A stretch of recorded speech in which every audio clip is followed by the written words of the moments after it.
कोटि कोटि नमन।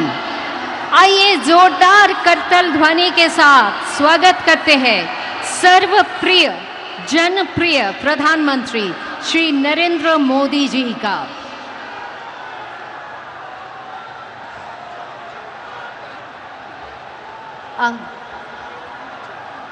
आज गुरुदेव रविंद्रनाथ टैगोर का पुण्य जन्मदिन।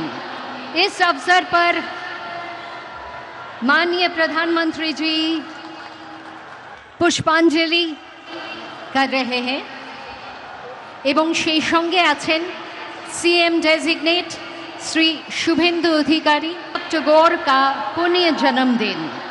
इस अवसर पर माननीय प्रधानमंत्री जी पुष्पांजलि कर रहे हैं एवं সেই সঙ্গে আছেন सीएम डेजिग्नेट श्री शुभेंदु अधिकारी। এর মধ্যে উপস্থিত আছেন শ্রী শ্রমিক ভট্টাচার্য মহাশয়।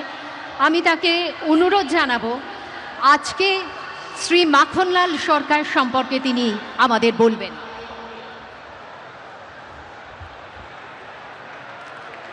শিলিগুড়ি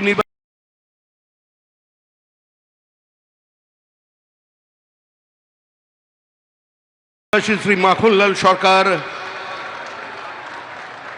সবরই প্রতীক্ষার মতো দীর্ঘ প্রতীক্ষা ভারত কেশরী ডক্টর শ্যামাপ্রসাদ মুখার্জি, যিনি ভারতের সংবিধান এবং ভারতবর্ষের অখণ্ডতার জন্য এই বাংলায় জন্মগ্রহণ করে নিজের প্রাণ দিয়েছিলেন, যাকে কাশ্মীরের জেলে রহস্যজনকভাবে কার্যত খুন করা হয়েছিল এবং তার সেই যাত্রার যিনি সহযোগী ছিলেন। একটি দেশাত্মবোধক গান গাওয়ার জন্য দিল্লি পুলিশ তাকে গ্রেপ্তার করে কংগ্রেসের সরকার। নিয়ে যাওয়া হয় বিচারালয়ে। বিচারপতি বলেন তার উকিলের পরামর্শে যে ক্ষমা চান, আপনার মুক্তি দেব।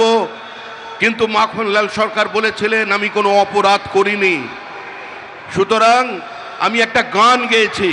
বিচারপতি বলেন তাহলে আপনি গানটা গেয়ে শোনান। সেদিনের অপ্রাপ্তবয়স্ক মাখনলাল সরকার সেই গানটি গেয়ে শোনান এবং তারপর বিচারপতি নির্দেশ দেয় দিল্লি পুলিশকে যে একে ফার্স্ট ক্লাস কামরা করে এর বাড়ি পর্যন্ত পৌঁছে দাও এবং 100 টাকা দাও রাস্তায় যাতায়াতের জন্য। আজকে সেই মাখনলাল সরকার আমাদের মধ্যে আছেন, প্রধানমন্ত্রী তাকে সম্বোধন করবেন। माखनलाल सरकार जो श्यामा प्रसाद मुखर्जी की अंतिम यात्रा का उसका साथी रहे हैं, आज हमारा मंच पे उपस्थित है।